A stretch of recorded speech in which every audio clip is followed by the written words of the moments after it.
Word. Hi, everyone. I said after my sermon on Shabbat that I would record my sermon for you. Obviously, it's not going to have the same passion and enthusiasm that I have on Shabbat, but I figured this way, at least for those of you who didn't hear it, or for those of you who wanted to share it with others, you'll have the opportunity to do that. This past Friday, you probably heard about the verdict from the South African lawsuit in the International Court of Justice in The Hague, accusing Israel of genocide. It was also International Holocaust Memorial Day, the liberation of Auschwitz. And in our community, we celebrated the 90th birthday of Fischel Goldig, who is our community's Holocaust survivor, our Zadie. And we had the beautiful, beautiful celebration yesterday for him. And I wanted him to give the sermon, and he did give a beautiful talk during Kiddush. But he said smilingly to me, "Rabbi, I'm not taking your job. You have to give the sermon." And so this is the sermon that I gave in his honor, in honor of International Holocaust Memorial Day, and in honor of Fischel. What was fascinating, there's a lot of conversation in the Jewish community about, oh, the verdict wasn't as bad as we thought it would be. First of all, I think that is absolute nonsense. The whole idea that South Africa brought Israel to International Court of Justice to begin with is absolutely absurd. But what was fascinating to me is one of the key pieces of evidence that was presented was Prime Minister Netanyahu's statement after October 7th regarding Hamas. He quoted the verse in the Torah about Amalek. Remember what Amalek did to you. We remember and we will fight against Amalek. Now, I don't know if you've been following this, but since October 7th, which was Simchat Torah, every single week we have opened up the Torah, starting from the Parsha of Bereshit, and we have looked into the Torah, and shockingly, I'm not even going to say so shockingly because it's almost obvious, the Torah, written 3,300 years ago, plus, has within it a message for what's going on in Israel that particular week. Now, this verdict could have come out 2 weeks ago, and it could have come out next week, but it came out this week. And guess the story that is in this week's Torah portion, the story of Amalek. And here they are at The Hague talking about Prime Minister Netanyahu's reference to the Torah verse. Now, there's many different parshas in the Torah, and that verse is in this week's Torah portion. Additionally, in a letter to the soldiers, the Prime Minister reiterated a call once again. He keeps on saying this, to remember Amalek. They showed a video of soldiers dancing to the words, wiping out Amalek, and statements from members of the Knesset saying that we have to eradicate Amalek. Now, who is this Amalek? A lot of people who are not familiar with the Torah, or maybe a little familiar with the Torah, don't exactly know the story of Amalek. And why is the Hague Tribunal so obsessed with Amalek? In this week's Torah portion, we read that Amalek came and fought with Israel in Rephidim.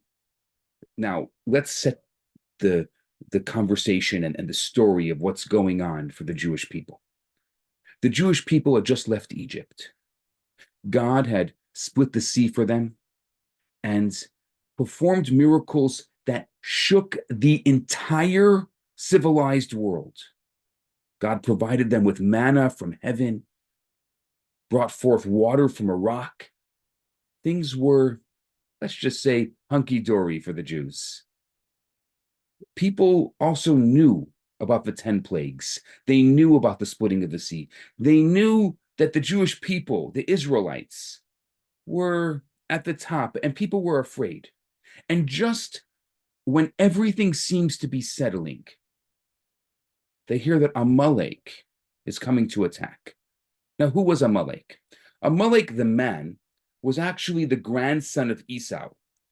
Esau was the brother, the twin brother of our forefather Jacob, of Yaakov. And Jacob passed away close to 200 years before the Exodus, and Esau did as well. However, during his lifetime, Esau managed to pass on to his grandson, Amalek, the hatred, the absolute hatred that he harbored for Jacob. And Amalek didn't forget what his grandfather Esau had taught him. He actually remembered it, and the hatred only intensified. Now, Amalek had many descendants, and in a short period, he established a huge tribe called the Amalekites. And he passed on the hatred from generation to generation, generational hatred. As long as the Jewish people were slaves in Egypt, Amalek wasn't exactly a factor in their lives. But the moment they became free, the moment they tasted freedom, Amalek, who actually lived in the area of modern-day Eilat, they came all the way to the Sinai Desert for one reason and one reason only: to attack the Jews. Now, the Jews weren't planning on approaching the Amalekites. They actually had no conflict over lands. They had no conflict at all with them. Amalek traveled a long distance just to attack the Jews. It was an attack that was born out of pure evil, without any other motives, just to harm them for the sake of causing harm. Amalek knew that they would pay a high price for the attack. Even Egypt, who at the time was the global superpower, paid a very high price for causing trouble. But they felt compelled to come. They knew the result. They knew this wasn't smart, but they came anyway. The Torah says that Amalek happened upon the Jewish people. Asher karcha baderech, that's the Hebrew. And the Midrash explains, what does it mean that they happened upon the Jewish people? That they would hide and they would ambush and attack suddenly. Now, think about it. They knew that they attacked suddenly, ambushing. They knew this wasn't going to be smart and the Jews would attack, would fight back. Sounds familiar? There's a fascinating commentary. His name is Rabbi Eliezer Hamodai. And he says, actually, that the Amalekites, they would sneak into where the Jewish people were living, and they would kidnap. They would kidnap the Jews and then kill them. They would literally take hostages. This is what the Torah is telling us in this week's Torah portion about Amalek. Now, Moses told Joshua was his trusted student and later his successor, to select a fighting force to combat the attackers. And Moses would go up on top of the hill on Mount Sinai, and he would pray for the victory of the Israelites. And the Torah recounts in our Parsha that Joshua weakened Amalek and his people at the edge of the sword. And clearly, he didn't score an absolute victory. And then God commands Moses, write this as a testament and place this in the ears of Joshua. I will surely wipe out the memory of Amalek. And later on in the book of Deuteronomy, the Torah records this as a mitzvah, that every single day, and it's something that those who pray every day, we have 6 remembrances. And one of the remembrances is to remember what Amalek did to you. And that was the final quote in what Prime Minister Netanyahu said in his speech. Now, the next time we encounter Amalek is actually in the book of Samuel, where God commands King Saul to go and conquer Amalek and leave no one alive. What actually happened was Saul didn't fulfill God's command to its entirety. He showed, for some reason, mercy on King Agag, and he spared him. Many generations have passed since then, and the Amalekite people have assimilated with other nations, rendering this command impossible, even though the Torah says that we really can't do anything because we don't know who the Amalekites are. I mean, there's stories about Haman being an Amalekite, and the story of Purim with the story of Esther, or maybe even people say that Hitler. I mean, they say these things, but we don't know who the Amalekites are today. So what is the underlying meaning of the command to remember Amalek? What are we supposed to remember? And I think the answer can be found in our Torah portion. Just one verse before the story about Amalek. It says, and Moses called the name of the place Massa and Merivah, because of the quarrel, Merivah, quarrel of the Israelites, because they tested God, Massa, saying, is God among us or not? The people had doubt. They weren't sure. And Rashi actually explains this to serve as an introduction and an explanation for the war with Amalek. It happened because, as Rashi says, there were Jews who had doubts as to whether God was with them. Now, it's very strange. God took them out of Egypt, split the sea for them, 10 plagues, provided them with manna from heaven, gave them water from a rock. These are people who experienced open miracles from God, and they're not sure whether God is with them. Rashi brings rather a poignant parable from the rabbis of the Midrash. He tells the story about a man who carries his son on his shoulders, and he sets out on a journey. And the son sees an object and asks his father to pick it up for him. And the father gives it to him. And the same happens twice more. And eventually they meet a man on the way, and the son suddenly turns to that man and says, tell me, did you see my father? The father replies, you don't know where I am? I'm carrying you. He throws the child down, and the dog comes and bites the child. I'm not going to go into the parable itself, but the fact is that the Jewish people had doubts about God's presence, and that caused them to lose a special protection they had.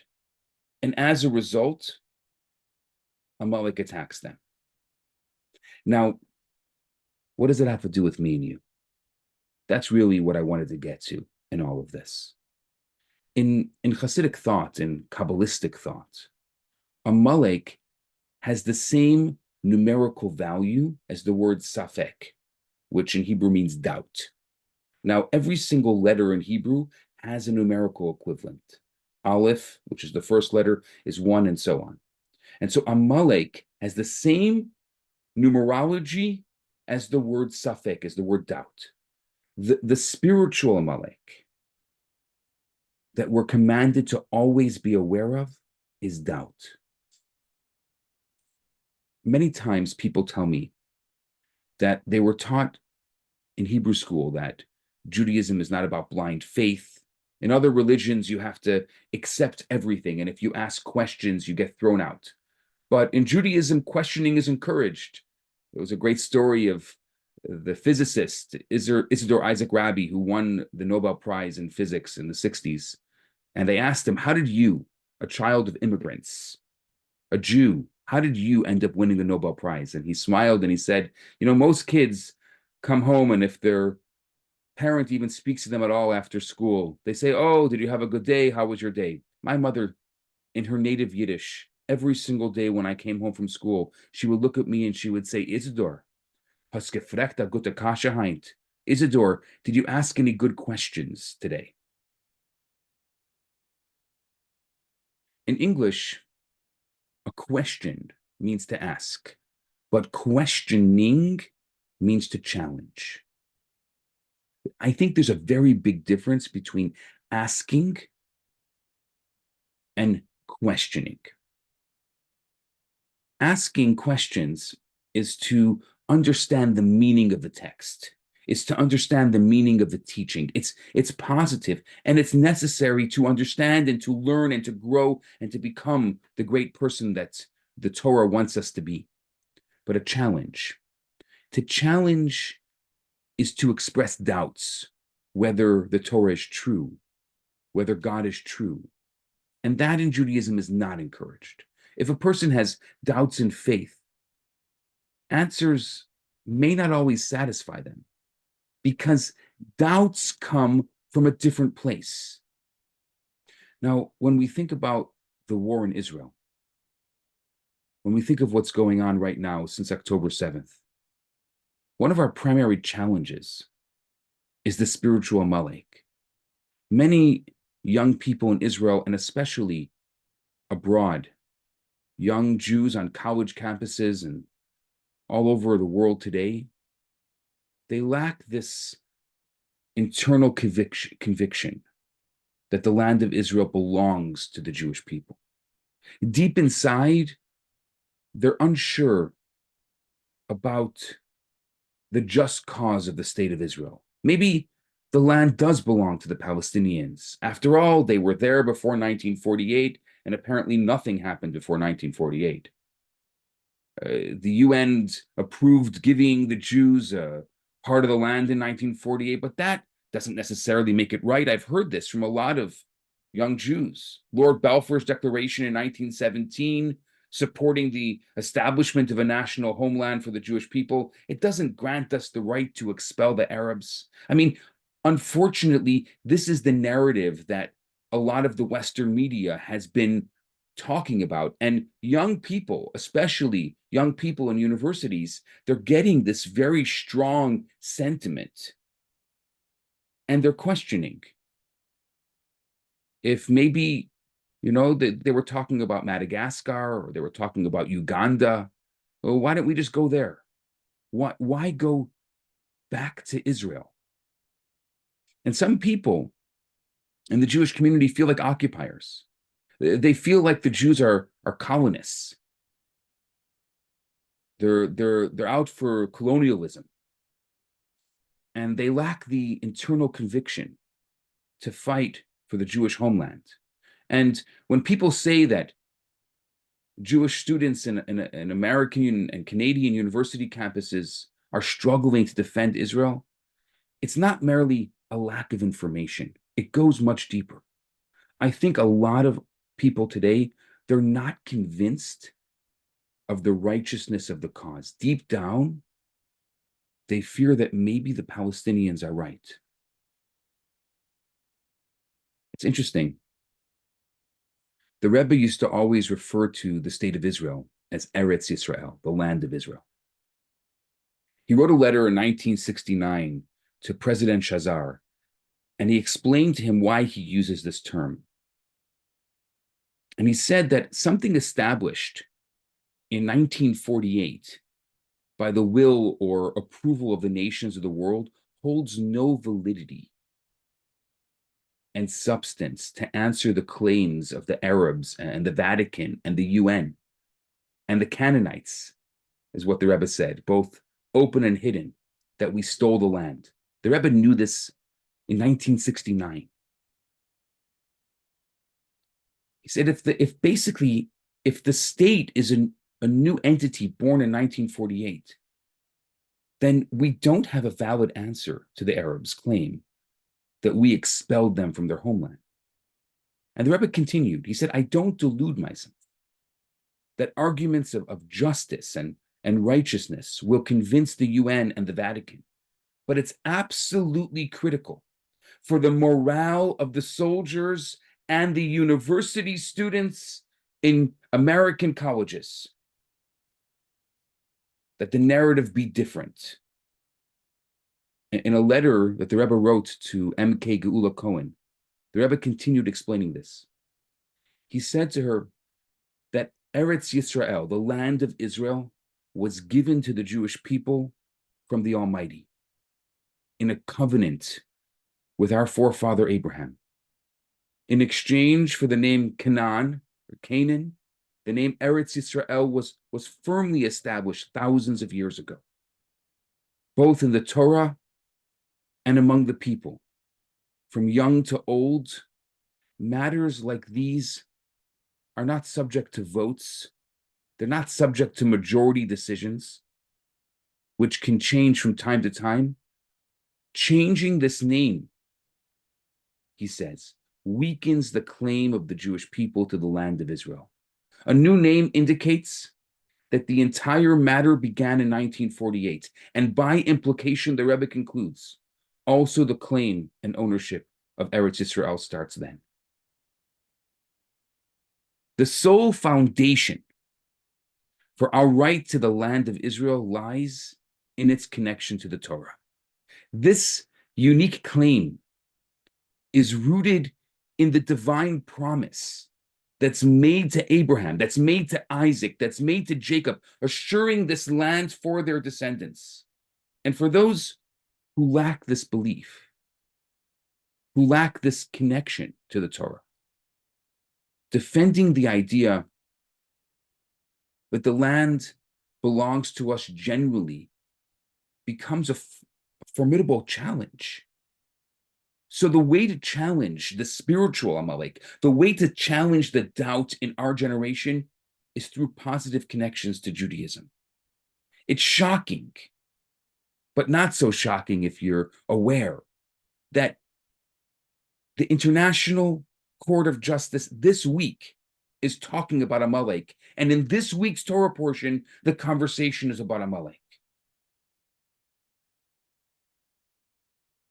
I think that by just looking at the Torah and looking at our connection to the land, for 2,000 years, our parents and grandparents and great-grandparents and great-great-grandparents, they prayed 3 times a day and they faced Jerusalem.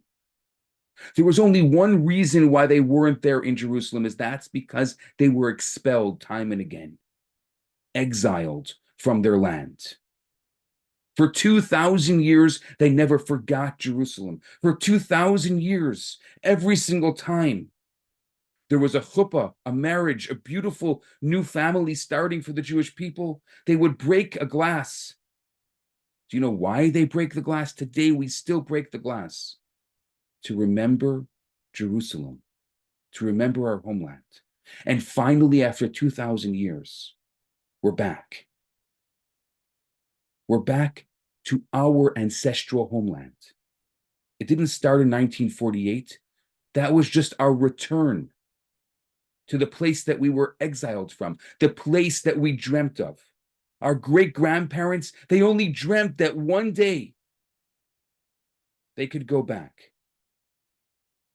And there I was on Shabbat, celebrating with Fishel, a 90-year-old Holocaust survivor who remembers vividly the horrors that he went through during the Holocaust, and the promise of never again. And Fishel stood up in front of our shul crying, saying, they promised me never again. And here I am. He said, I saw it when I was 9, and now I'm 90, and I saw it again.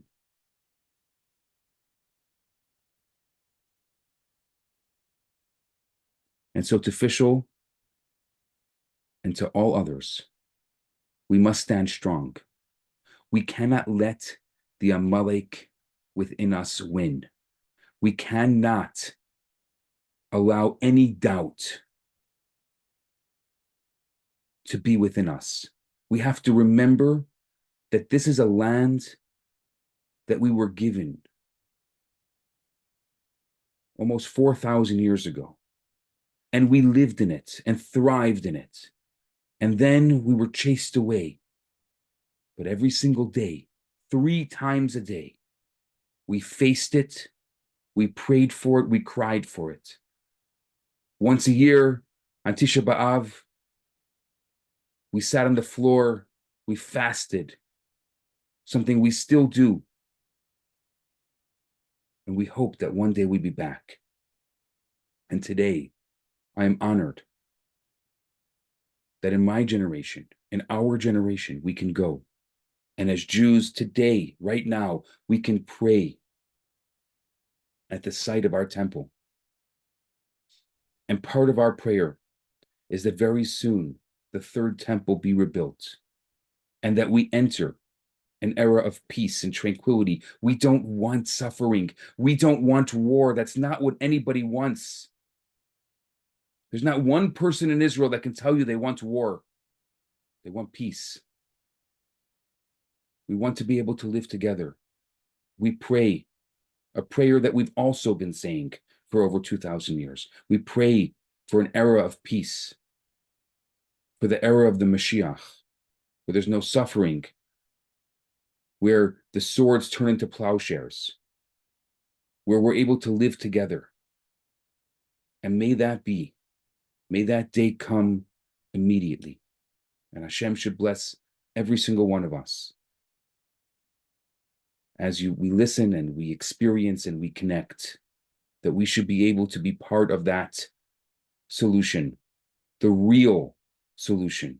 And that is that by our mitzvahs, by our good deeds, by our pursuit of peace, that together we can be able to live in a world that is truly full of peace.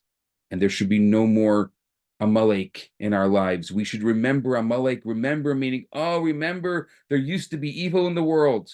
That's the kind of Amalek we should remember. Remember there was a thing, but not today. Today we live in a world of peace. That's the dream. And that's what we hope every single day and pray for every single day. I wish you all a wonderful week, a week filled of smiles, a week filled with good deeds, a week filled with caring about one another and wanting and hoping and praying that the 136 hostages, that the innocent lives that are still being held in Gaza, they should be returned immediately. Immediately. Every single one of them. Innocent people. And the world, we and those around us should cry out for them, saying, why are they not back already? Being held for over 100 days. Innocent people. And may this war end, and may we enter an era of peace, and may it be this week. Thank you for spending this time with me. May we be able to continue and spend these wonderful moments together.